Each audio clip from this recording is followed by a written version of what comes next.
হযরত শাহ মোহসেন আউলিয়ার মাজার শরীফ ইসলাম প্রচার ও আধ্যাত্মিকতার জন্য বিখ্যাত ছিলেন তিনি। হ্যালো ভিউয়ার্স, আসসালামু আলাইকুম। আজ এই এলাকার নাম হচ্ছে আনোয়ারাতে একটি কাজে আসছিলাম। তো এখানে একটি পাশে মাজার আছে। মাজারটি দেখার জন্য দূর দূরান্ত থেকে মানুষ আসে। 12 আউলিয়া জেলা চট্টগ্রাম। হযরত শাহ মোহসেন আউলিয়া ছিলেন চট্টগ্রামের 12 আউলিয়াদের মধ্যে অন্যতম একজন সুফি সাধক। তিনি ইসলাম প্রচার ও আধ্যাত্মিকতার জন্য বিখ্যাত ছিলেন।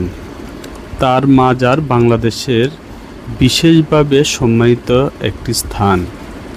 এই মাজারটি চট্টগ্রাম শহর থেকে 25 কিলোমিটার দূরে আনোয়ারা উপজেলায় বটতলী গ্রামে অবস্থিত।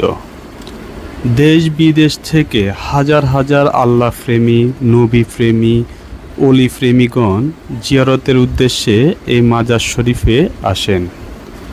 হযরত শাহ মোহসেন আউলিয়া সম্পর্কে সঠিক তথ্য না পাওয়া গেলেও জনশ্রুতি, প্রচলিত প্রবাদ, গবেষণালব্ধ জ্ঞান ও তথ্য থেকে তার জীবনের অনেক দিক সম্পর্কে জানা যায়। তিনি সুদূর ইয়েমেনে জন্মগ্রহণ করেছেন।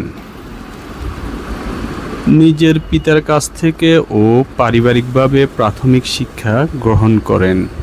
পরে প্রাতিষ্ঠানিকভাবে ইসলাম শিক্ষা সমাপ্ত করে তাসাউফের শিক্ষা আয়ত্ত করেন। পরিণত বয়সে আধ্যাত্মিক উৎকর্ষতা সাধন ও কামেলিয়াত প্রাপ্ত হওয়ার পর পরিবারসহ তার মামা প্রখ্যাত ফিরে কামেল হযরত শাহ সুফি সৈয়দ বদর শাহ এর সাথে দিল্লি আসেন। কিছুদিন দিল্লিতে অবস্থানের পর মামা ভাগিনা তৎকালীন গৌড় তথা শিক্ষা, শিল্প, সংস্কৃতি কেন্দ্রবিন্দু বাংলায় চলে আসেন। বিভিন্ন তথ্যমতে জানা যায় তিনি জন্মগ্রহণ করেন 886 হিজরি 72 বাংলা 1466 সনে 12 রবিউল আওয়াল এবং মৃত্যুবরণ করেন 1985 হিজরি 971 বাংলা 1565 সনে 6 আষাঢ়। শাহ মোহসেন আউলিয়ার অনেক অলৌকিক ঘটনা ও কাহিনী আজও মানুষের মুখে মুখে রচিত আছে।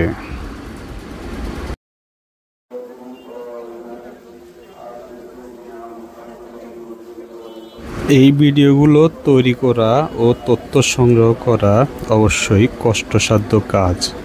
ভিডিওগুলো যদি আপনাদের ভালো লাগে তাহলে কষ্টটা সফল হয়, নিজের কাছেও ভালো লাগে। যদি ভিডিওটি ভালো লেগে থাকে অবশ্যই শেয়ার করবেন এবং কমেন্টে মন্তব্য